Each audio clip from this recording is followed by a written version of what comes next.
Ja, ek dink wat daai so geweldig kosbaar maak, en dis hoekom die geskiedenis so belangrik is, want die familie, die geloofsfamilie waaraan ons behoort, is nie net mense wat vandag leef nie. Dis ook die mense wat geleef het voor ons. En dis ook die martelare, ag nie net hulle nie, ook mense wat gefaal het in baie opsigte, né? Want ons identifiseer ook met mense wat gefaal het. Want ons faal baie keer. En ons is steeds deel van die familie.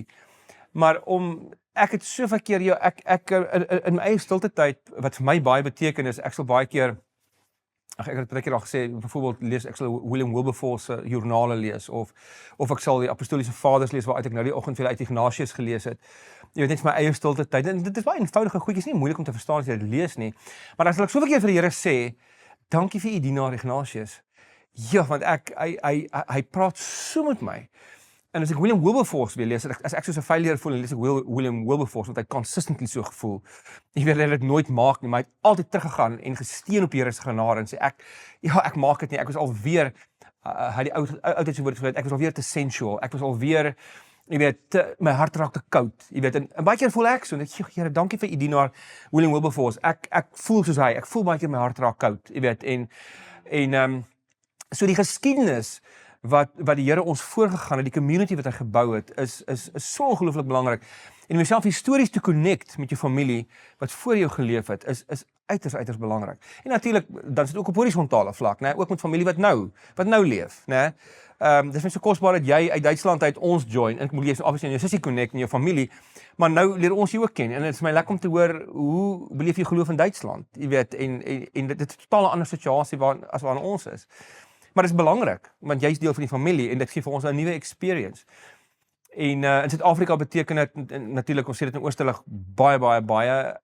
Dis hoekom ons ook onder andere is ook goed doen soos in Tonane. Jy weet, jy gaan saam met mense van Suid-Afrika, medebroers en susters van Suid-Afrika, gaan jy saam sokker kyk en jy gaan saam rugby kyk. Want dit vergroot die familie. Dit vergroot nie die familie nie, dit maak ons bewus van wat die Here doen in jou breër familie.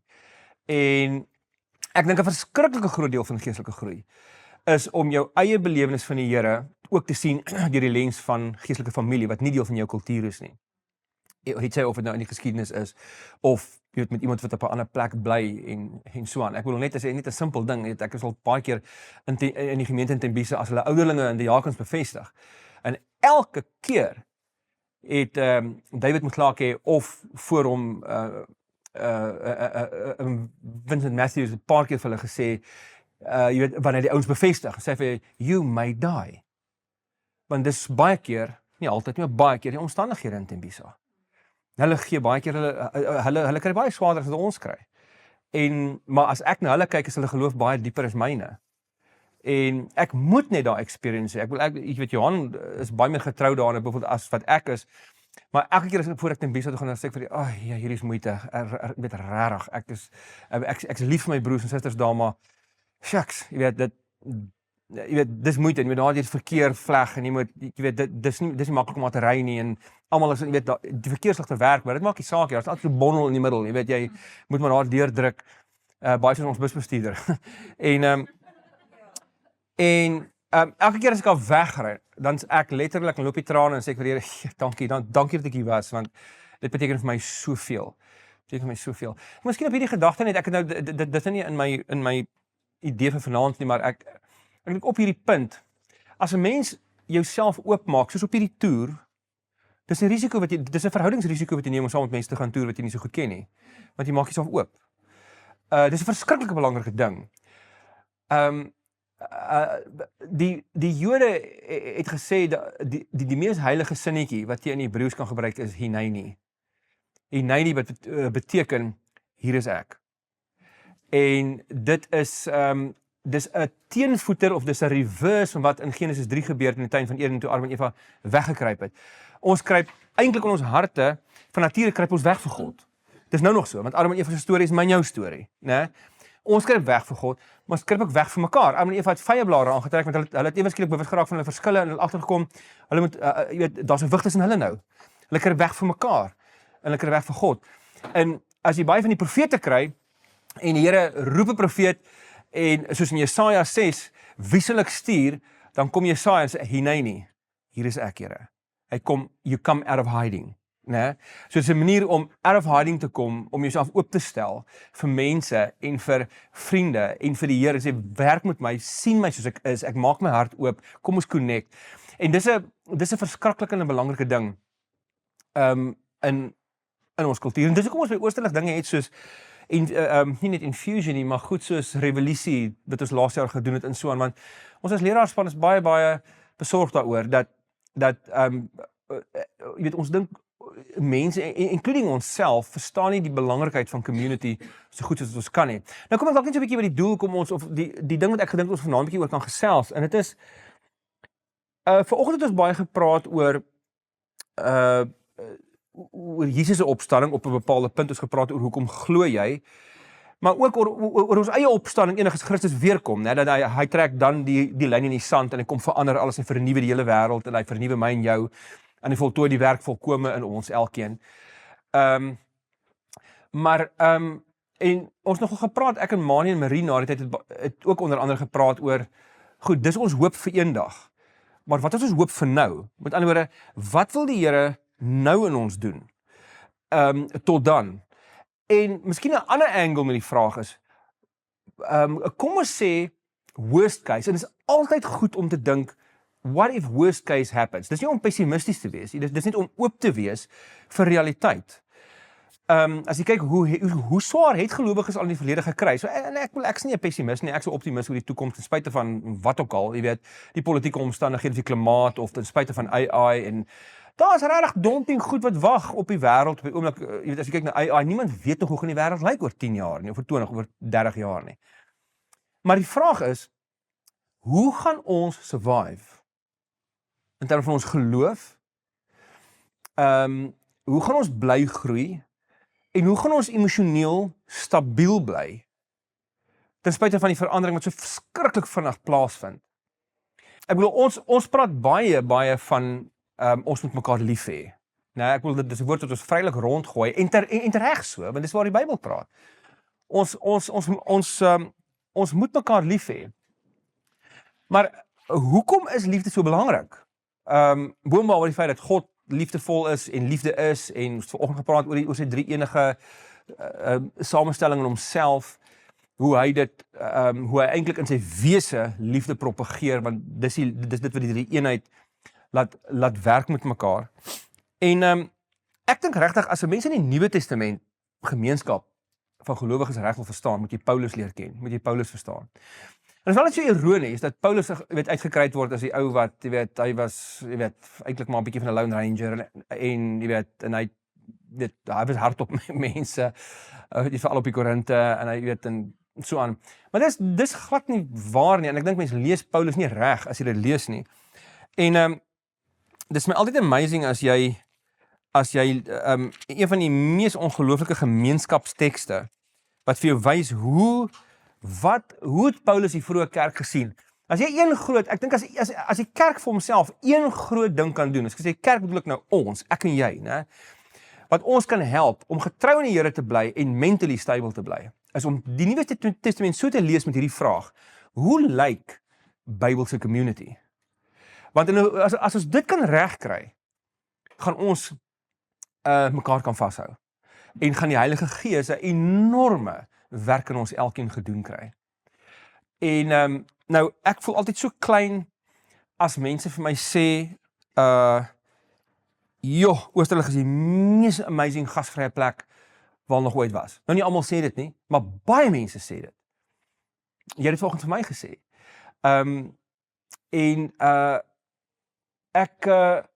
Dan dink ek, ek so bly om te hoor. Ek's regtig bly. As mense dit nou al kan sê, imagine wat gaan hulle sê as ons dit regtig grasp eendag. Want ek dink dit gaan so, daar's sulke mooi goed in Oosterlig. En hoor jy, ons kan baie stories van failure ook vertel.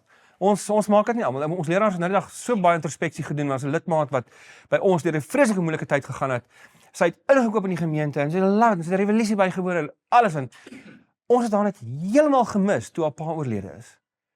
En nou goed, die meeste van ons nie geweet het is, maar jy weet, sy is oorlede nie, maar sy was betrokke in die gemeente en ons het op een of ander rede net, ons lewens was net so vinnig, dat ons het haar net regtig gemis. En ons moes na haar toe gaan en sê, ons is so jammer, die jong vroukie in haar middel 20's, fantastiese mens. En ons moes vir haar sê, ek het haar gesien, ek het vir haar gesê, ek wil net namens die leraarspan sê, vir ons kant, jammer vir wat ons verbrou het, en jy weet, dat ons nie, dit raak gesien het nie, jy weet, en dat ons jou gemis het in die hele proses. Dit gebeur. So ons is definitief 'n volmaakte gemeenskap nie, en ons gaan ook nooit wees nie. Maar ons kan lief hê, op die manier wat die Here ons leer om lief te hê. En, so ek wil 2 goedjies doen, en dit gaan regtig nie lank vat nie. Romeine 16 is vir my seker een van die beste voorbeelde vir hoe 'n gemeenskap lyk, in Paulus se oë. En ek gaan net so, dit is die hoofstuk in die Nuwe Testament waar hy die meeste name noem. Nou, hy skryf hier aan die Romeinse gemeente, die gemeente in Rome. Een van my favorite Nuwe Testamentiese, Scott McKnight is ook die oude Revelation for the Rest of Us geskryf het 'n ander boek geskryf, Reading Romans Backwards. En dit is 'n verskriklike significant boek en titel. Want ons het in die gereformeerde tradisie 'n vreeslike dogmatiese ding gemaak van die Romeine boek. En terecht so, want daar's baie diep dogma en waarheid in die Romeine boek. Maar Romeine is so gestruktureer. Het begin met die oordeel van God wat oor die heidennasies heers wat die waarheid onderdruk deur hulle eie voorveronderstellings. Hoofstuk 2 vertel hoe die Jode dieselfde doen. Hoofstuk 3 vertel hoe almal dit doen, en dan skop die evangelie in 3 vers 20, maar nou word ons vrygespreek deur die genade en die geloof in Jesus alleen, wat ons as 'n vrygeskenk ontvang. Hoofstuk 4 praat oor Abraham se geloof, en hoe Abraham is 'n geloof, hoe die Here dit gebruik het om Abraham se lewe te verander en te vernuwe en te red. In hoofstuk 5 praat hy van die ou Adam en die nuwe Adam, en hoe Adam alles opgemes het, en hoe die nuwe Adam Christus vir ons alles kon verander, toe hy vir ons gesterf het, toe ons nog sondaars was, toe ons nog ons vuis geskit het na hom en na God en na die hemel, het die Here sy lewe kom gee. In hoofstuk 6 dan praat hy oor ons posisie in die Here. Julle is dood vir die sonde, daarom is dit nie nodig om die sonde heerskappy te gee nie. In hoofstuk 7 dan praat hy oor die wet. Wat is die rol van die wet dan nou nog? Jy weet, dan sê hy, die wet is goed, want hy leer vir wat's reg en verkeerd, maar die wet kan nie jou hart verander nie. Die wet is soos 'n verkeerslig. Hy kan vir jou wys rooi of geel of groen, maar as jy besluit om die rooi lig te jag, kan jy nie keer nie. Hy spring nie voor die kar en stop jou en sê, hey, ek het gesê rooi, tik 'n bietjie. Jy weet, die verkeerslig kan dit nie doen nie. Hy kan net vir jou wys. En hy sê soos die wet, maar dit verander nie jou hart nie. In hoofstuk 8, dan sluit hy aan met hoofstuk 6, ons nuwe posisie. Ons het geen veroordeling in Christus nie. Ons is meer as oorwinnaars deur hom wat ons liefhet. Ons is sy erfgename saam met die Gees wat in ons harte getuig. En geen dood of engel of lewe dood of enige iets kan skei met tussen ons en God nie. En ons sien met gespanne verwagting uit na die dag wanneer God gaan aankondig wie sy kinders is. En dan van 9 tot 11, dan praat hy oor Israel.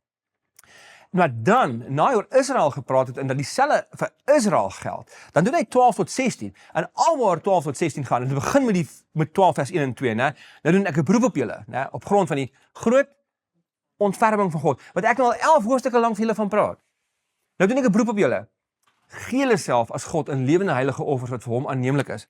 En maar ons mis vers 3, want vers 3 moet saam met dit gelees word. Want hy sê, kragtens die genade wat aan my gegee is, sê ek vir julle elkeen, moenie van jouself meer dink as wat jy behoort te dink nie. Nee, leef liewer daarop toe om beskeie te wees in ooreenstemming met die maat van geloof wat God aan elkeen toebedeel het. En dan sê hy, ons het baie lede in een liggaam. So van 12 tot 16 praat hy net oor community. So hoe lyk hierdie vers 1 en 2, 12 vers 1 en 2? Hoe lyk dit? Jy het al hierdie genade gehoor, nou gee jouself as 'n offer, hoe lyk dit? Jy leef in community. En dan eindig hy met hoofstuk 16, wat ek nou 'n bietjie met julle gaan deurgaan. En dan sê Scott McKnight in sy boek, hy sê, ons moet eintlik by hoofstuk 12 tot 16 begin. Nie omdat dit, hy sê, hy verstaan hoekom dit so gestruktureerd is, en ons moet daarby hou aan die een kant, want hy community maak net sin, as jy die eerste gedeelte verstaan. Maar hy sê, ons stop by hoofstuk 11, of miskien 12 vers 2, ons gaan nie verder nie. Hy sê eintlik, as jy weet die verhoudings waarin Paulus gevestig was in die Romeine gemeente, en hoe diep die community was, en hoe 'n spanspeler hy was, dan gaan jy die eerste gedeelte baie anders lees. Dit gaan nie net vir jou koue dogma wees, jy gaan hierdie liefdestaal hoor, van hoofstuk 1 af, reg deur tot die einde. Maar dan kom hy in hoofstuk 16, en dan sê hy, ek beveel ons suster Phoebe, wat 'n dienaar in die gemeente in Kengree is, by julle aan. Nou, ek wil dit net deurlees, dan wil ek 'n paar opmerkings maak oor die teks daarna. So Phoebe, dis natuurlik net, ek bedoel, wat community betref, hoe Paulus die vrou se status weer herstel in die vroeë kerk. Hy noem haar hier 'n dienaar, die diakonos, maar wat mense nie verstaan nie is, hy noem al die ander apostels ook dienaars. So hy beskou haar as 'n gelyke werker saam met homself. Ek beveel haar by julle aan. Sy vat waarskynlik Kenkree is in Korinthe, een van die hawens in Korinthe. So Paulus stuur waarskynlik die brief saam met haar. En hy sê ek beveel haar by julle aan. Kyk na haar, ontvang haar, julle ken haar nie, maar ek stuur haar na julle toe. Ek is vir haar. En dan sê hy vers 2, ontvang haar soos mense wat in die Here glo, betaam. En staan haar by in enige saak van sy hulle hulp nodig kry, want sy was vir baie en ook vir my tot steun. Nêrens in 'n antieke geskrif word 'n vrou so verhef nie. Nêrens nie. Nie in die Griekse Romeinse literatuur nie en ook in die Joodse literatuur nie. So as ons deurgaan, ek wil hê jy moet hoor hoe klink die taal van community. So 'n vrou is 'n medewerker, hy stuur haar na die mense toe. En dan sê hy, groete vir Priscilla en Aquila. Wat is die manlike naam, wat is die vroulike naam? Dis 'n huwelik, nee, is 'n egpaar hierdie, né? Wat is my eerste? Priscilla. Nou, dit is 'n vroulike naam nes vandag. Nou, dis baie weird. Want jy het nooit 'n vrou se naam genoem ooit in 'n publieke geskrif nie. Never. As jy haar noem jy altyd na die man. So, hoekom noem hy vir Priscilla eerste? Want sy het obviously die broek gedra. Sy was die een wat sy was die een of wie gesteun het. Nou, hy het op altyd van hulle gesteun, maar as jy die goed nie verstaan van die antieke wêreld nie, dan hoor jy dit nie. So jy hoor hoe reverse hy die stereotypering van rolle en goed. Maar dis nog niks. Hy sê, my medewerkers in Christus Jesus, hulle werk saam met my. Wat hulle lewe vir my gewaag het. Nie vir die Here nie. Nou obviously is dit vir die Here ook. Maar ek wil hoor die taal van community. Hulle het hulle lewens gewaag vir my. Hoe sal dit lyk in Oosterlig? As ons lewens waag vir mekaar. Dis nie net ek wat hulle dankbaar bly nie, maar ook al die gemeentes onder die heidene nasies. Groete ook aan die gemeente wat gereeld in hulle huis by mekaar kom. Okay, so nou hoor jy. So Aquila en Priscilla is terug in Rome. Onthou jy, ek het nou net vir hulle gesê in Handelinge 18, dan ontmoet Paulus hulle, dan is hulle nie meer in Rome nie. Nee, want keiser Claudius het 49 hulle almal uitgejaag. En dit was 'n gemengde gemeente, Jode en Christene. En toe moes die Jode waai en toe nie meer heidene oor. Ek bedoel die heidene Christene nou. En maar in 54 is Claudius dood en toe kom hulle terug. So hulle is weer terug in Rome. En so hulle is baie ryk. Hulle het 'n groot huis obviously. So dis hoekom dit gekies word om in hulle huis bymekaar te kom. En dan sê hy, so groete ook aan hele gemeente wat gereeld in hulle huis bymekaar kom. En my groete, ekskuus, ek hakkel nou heeltemal verniet. My groete verder ook aan my liewe vriend Epenetus, die eerste bekeerling vir Christus uit die provinsie Asië. So hierdie kom uit Asië uit. Nou is hy ook daar in Rome.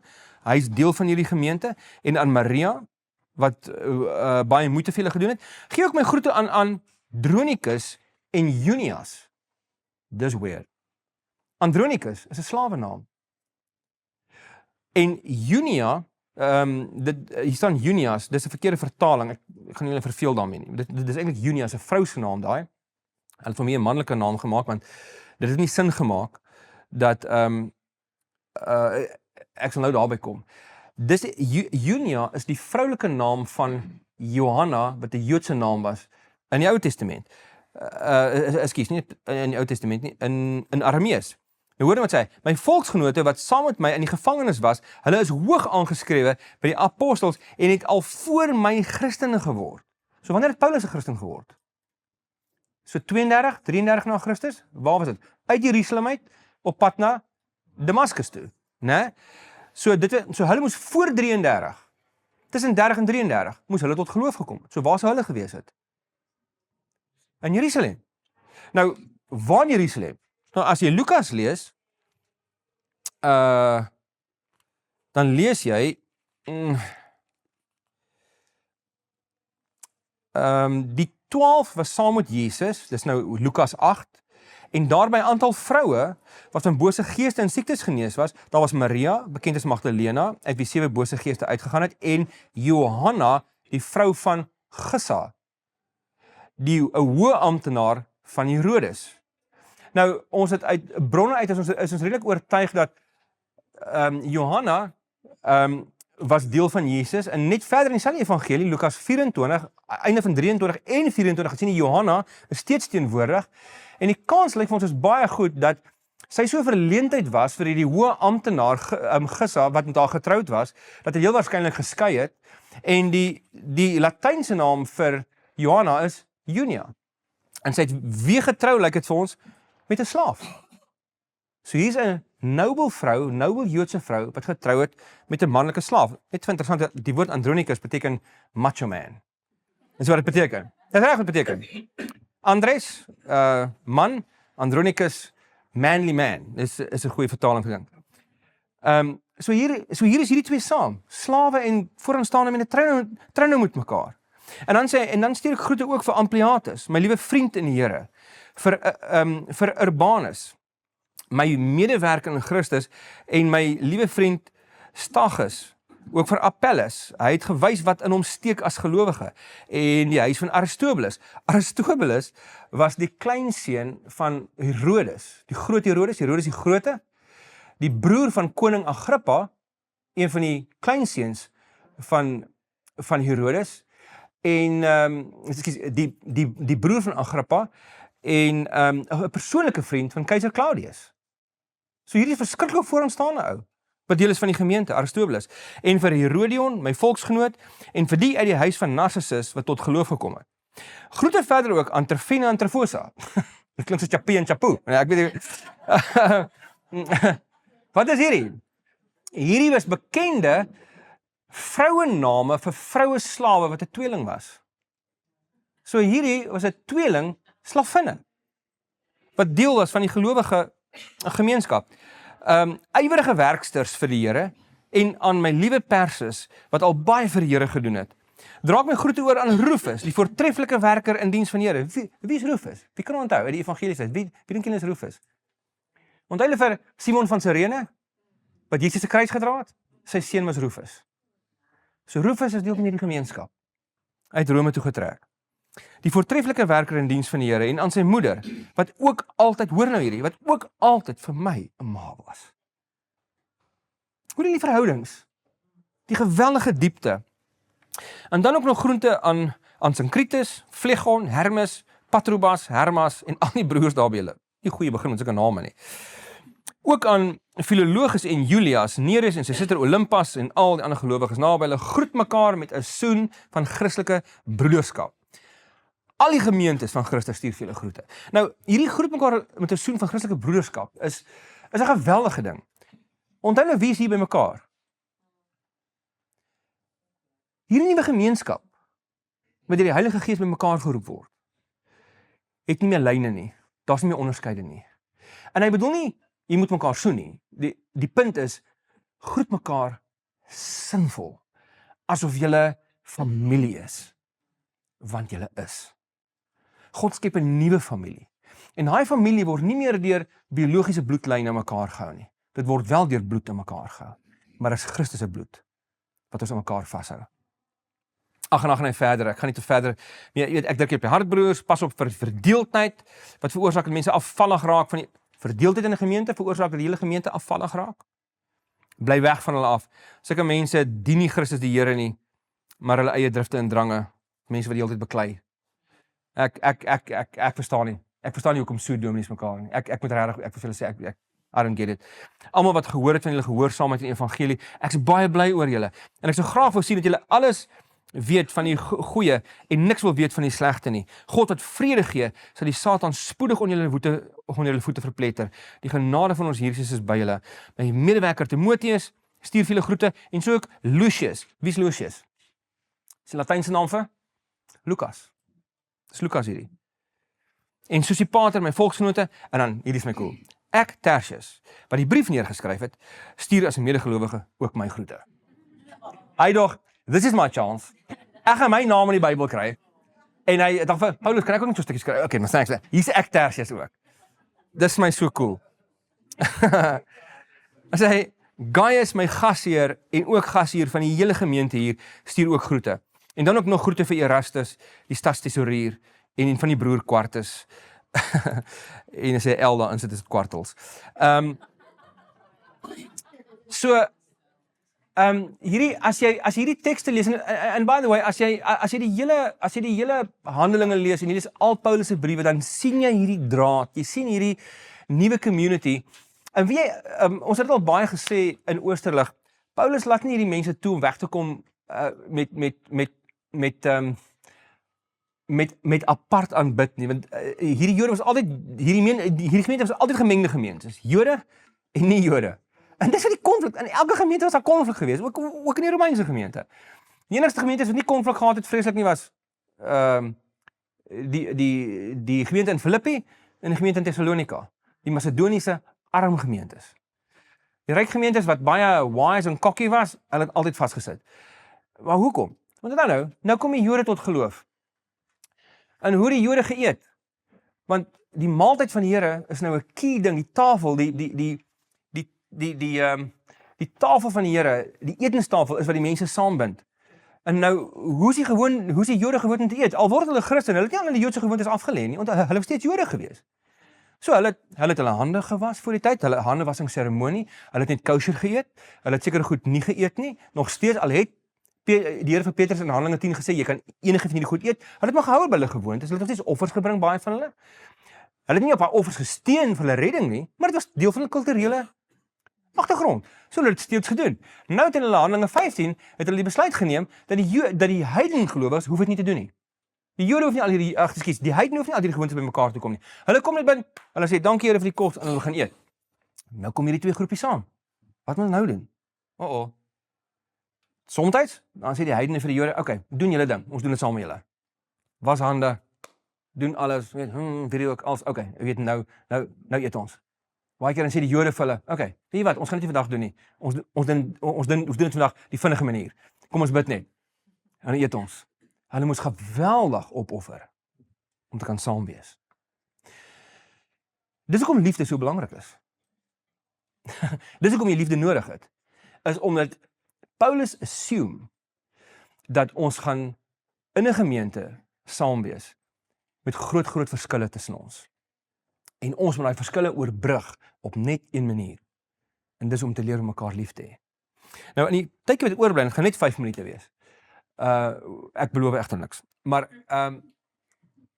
ons praat maklik oor liefde, maar wat se definisie het liefde in die Nuwe Testament? Wel, dit kom van die verstaan van die Ou Testament af. So ons gebruik maklik die woord, en ek dink nie ons is seker in ons kultuur, in mense wat in gemeentes, is nie 'n slegte verstaan van wat liefde regtig is nie. Maar ons moet onthou, daar kom 'n verbond van die Ou Testament af, waar die Here 'n bepaalde pad met die mense gestap het. Jy het byvoorbeeld Hosea, waar die Here vir sy profeet sê, gaan jy trou met 'n straatvrou. Hoekom doen hy dit? Om aan te toon hoe geweldig sy liefde vir sy eie mense is. Julle maak net 'n straatvrou, julle slaap rond, jy weet, Johanse prostituie, jy weet, hulle slaap rond, en hulle gaan, jy weet, hulle doen wat hulle wil, en die Here sê vir hulle, hy sê vir sy profeet, die heilige van Israel, trou met haar, en dan moet hy dit doen, en dan sê hy ontrou aan hom.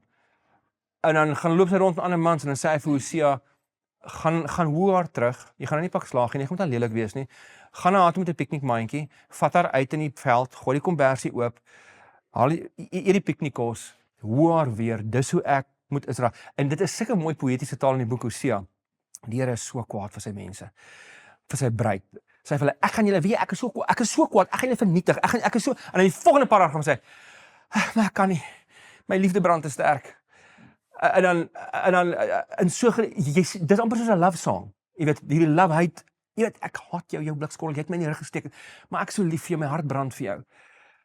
En as in die Nuwe Testament kom, dan sien ons in 1 Korintiërs 13, 'n mooi definisie. Nou, ek gaan nie die 1 Korintiërs 13 omskrywing gebruik nie.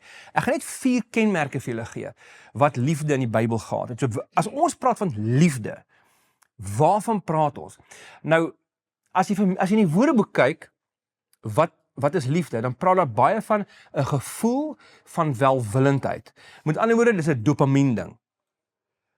Hoe meer ek voel vir jou, hoe meer liefde het ek vir jou. Nou liefde kan 'n gevoel insluit, splagnotsoma, julle ken almal al daai woord, né? Dit wat Jesus gevoel het vir mense, dit is so. Maar daar's 4 kenmerke wat liefde gehad het, en dis wat community vestig. Die eerste enetjie is, dis 'n verbondscommitment. Met ander woorde, dis 'n besluit wat jy neem, soos wat God die besluit geneem het, om Israel lief te hê, ongeag wat. So die liefde wat ons vir mekaar moet hê, en ek bedoel, ons weet, Paulus gee vir hulle allerlei bevele in al sy briewe, maar die een ding wat hy praat op elke bladsy oor die gawes nie, hy praat eintlik baie min oor die gawes, hy praat min oor al die vrug van die gees, maar is 'n paar wat hy uitsonder. Liefde is die grootste wat hy uitsonder, daar praat hy op elke liewe bladsy. So as hy sê liefde, dan praat hy in die eerste plek van 'n verbondscommitment. Nou onthou die verbondscommitment, wat 'n verbondscommitment is dit? Wel, as Paulus skryf liefde, dan dink hy dadelik aan Genesis 15. Wat in Genesis 15 gebeur? Die Here, hulle 2 altare, wat hulle uitpak, met vleis aan die een kant en vleis aan die ander kant, die offervleis, en die gedagte was 2 partye loop altyd daardeur, en die gedagte was, as een van ons hierdie verbond breek, hierdie verhouding met mekaar, dan word hy so opgekap soos hierdie vleis. So, en dan raak Abraham aan die slaap, en dan word hy so al wakker, en in sy beswyming sien hy net, daar gaan die Here alleen deur, sonder hom. Dis 'n verbondscommitment. Ek commit myself teenoor jou en jou nageslag. Maak nie saak wat gebeur nie. En dit is die tipe commitment wat ons teenoor mekaar moet hê. Dis 'n verbondscommitment. Al maak ons mekaar kwaad, al maak ons mekaar seer, ek is loyal aan jou. Daar's 'n stuk loyalty. Jy is deel van my. Christus se bloed, se dood het ons gekoop en aan mekaar gebind. Dit het nie net ons losgekoop om aan God te behoort nie. Dit het vir ons die prys betaal sodat ons aan mekaar kan behoort. Die tweede eienskap van Bybelse liefde is, ek is met jou. Ek is met jou. Met ander woorde, dit gaan oor die gewilligheid om met jou te wees. So as jy in Romeine 16 en 8 neem, en jy sien hierdie huiseienaar, Aquila en Priscilla, wat noble mense is, en hier's 'n slavin, en ons het nou die aand daaroor gepraat, so 'n slavin het harde dags gewerk by haar huis, het gelukkig by 'n eienaar afgekry, sy's 'n besitting van iemand, die goedes wat slavinne moes doen, en slawe, was terrible, vanmiddag moes sy haarself as 'n seksuele gawe gee vir die vriende van hulle eienaar, nou sit sy langs Aquila. En Aquila is bereid om met haar te wees. En sy's bereid om met hom te wees. En hulle albei as gelyk is. En hulle doen albei saam die maaltyd van die Here, en hy laat haar toe om die brood te breek en vir hom aan te gee. Met daai hande wat vanmiddag 'n klomp ander goed moes aanvang. Hy soen hierdie suster met 'n broederlike kus wat vanmiddag ander goeters moes doen. Ons is gelyk. Ons is loyal aan mekaar, en is 'n gewilligheid om te sê, ek aanvaar jou nie op 'n afstand nie. Ek is bereid om saam met jou te wees. Dis 'n commitment om saam met jou te eet, om jou in my huis in te laat, deur my deurkusyn te vat. Ek is bereid om deur jou deurkusyn te stap. Ek is bereid om met jou te wees. Derde eienskap van hierdie tipe verbondsliefde is, ek sal vir jou wees. Ek sal vir jou wees. Ons lees dit in Romeine 8, as God vir ons is, né, wie kan teen ons wees? So, die Here is vir ons, maar net soos wat hy vir ons is, moet ons vir mekaar wees. Dit beteken ons moet mekaar se advokate wees. Ons moet mekaar se prokureurs wees. Ons moet opstaan vir mekaar. Ons moet mekaar beskerm en bewaar. Ons moet ons vlerke oor mekaar sprei en mekaar oppas. Ons moet vir mekaar wees. En die laaste enetjie is, hierdie liefde is transformative. Met ander woorde, ek laat toe dat hierdie liefde my change. Ek laat toe dat dit my verander. En dit is vir my so jammer dat jy en ons as leraars het baie daarmee te maak. Julle wat in selgroepe is en wat baie betrokke is in die gemeente sal dit weet.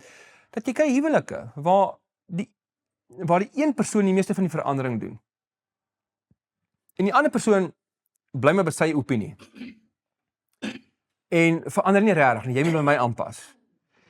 En liefde is 'n commitment om te sê ek is bereid om verander te word deur jou. Ek het 'n expectation dat as ek en jy by mekaar gaan wees en vir mekaar gaan opkom, gaan hierdie verhouding my verander. En dis alright. Want dis my heiligmaking. Dis my groei. Dit is hoe ek meer soos die Here word. Want ons volg sy model. Ja, daar's 'n vreeslike oulike, dit is nie so great, wel, dit is maar Christelike fliek, so die kwaliteit is nie goed nie, maar wat so rukkie terug, ek dink ek kry hom op ek dink ek het hom op Amazon gekyk nou die aand, van Sabina en Richard Wurmbrand. Nou ek het die storie al vertel van hoe hulle hierdie Borilla die slagter, wat die Nazi sadis was, wat al Sabine se familie uitgewis het, hoe hy vergewe is deur Sabine, en sy hom op sy wang gesoen het en gesê het, jy weet, I've only kissed 2 men in my life, one was my husband, and the other was the murderer of my family. Ons het daar al gehoor. Maar wat hierdie fliek baie mooi uitbeeld, is die familieskap en die broederskap en die susterskap van hierdie nuwe gelowiges in Roemenië. En hoe hulle mekaar help, en hoe hulle mekaar beskerm, en hoe hulle mekaar wegsteek as die nazi's hulle soek. En hoe hierdie verhoudings waarin hulle is, net hulle hele lewe, hulle hele wese verander van binnekant af, buitentoe. En ek dink regtig waar, daar's regtig waar, as ons vir onsself moet vra, so okay, ons weet eendag gaan die Here alles vernuwe. Eendag gaan hy al die evil kom herstel, kom uitwis. Dis by the way in Openbaring, ek dink nie ek het dit nou die dag gesê nie. Daar's 3 siklusse in Openbaring. Die siklusse van die 7 seels, die 7 trompette en die 7 wraakbakke. En ek kan nie nou te veel oor sê nie, want dan gaan ons nie 9 uur klaar wees nie. Maar die beginsel is, jy moet daar nie kronologies sien nie. Dit is siklusse wat herhaal. Het eindig in hoofstuk 16 van Openbaring op 'n klimaks waar die 3 wraakbakke gebruik word. En in elke wraakbak sien jy hoe die oordeel van die Here uitspeel. En wat beteken dit? Dit beteken, dit dui op die deeglikheid waarmee die Here evil gaan uitwis. Hy gaan, dis soos om 'n vuil vloer skoon te maak. Jy vee hom uit met die besem, en dan was jy hom met seep en 'n mop, en dan polish jy hom. Nee, ek kan praat daaroor. Maar so dit dui op die deeglikheid daarvan, dat daar gaan geen evil meer oorbly nie. In Openbaring 21, daar's geen seën nie, nee, ons het daar gepraat. Die bron van evil verdwyn. Hy gaan dit heeltemal uitwis. So ons weet eendag, met die opstanding van die dooies, met Christus se wederkoms, gaan hy als uitwis, al die evil uitwis, en hy gaan als hernuwe. Maar hoe hou ons uit tot dan? En hoe bly ons syn tot dan? En hoe as van ons swaar kry, deur moeilike tye gaan, dalk moet ons werk verloor, hoe hou ons dit tot dan? Die antwoord van die Here is, julle hou mekaar vas. Soos dat ek jou in genade in my hande vashou, en jou lewe secure is, en jou geestelike heil, jou redding secure in my arms is, so moet julle veilig wees in mekaar se arms. Julle hou mekaar vas.